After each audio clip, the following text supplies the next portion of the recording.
väliä poimi. Alkaa jo vävypoja kyrpäkin toimi. Heino se vävypojan välilihan sormensa survoo.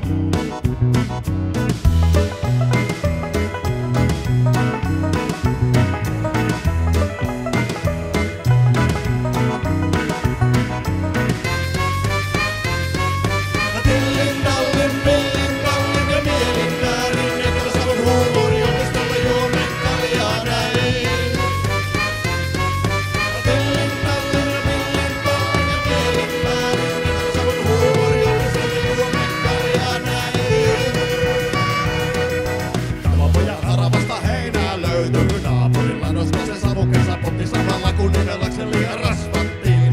Tämän ladon omistaja Sirpan tunsi. Sirpan urroskoirat ne narttua nussi. Hänet kansakoulun kentäjänä tunnettiin.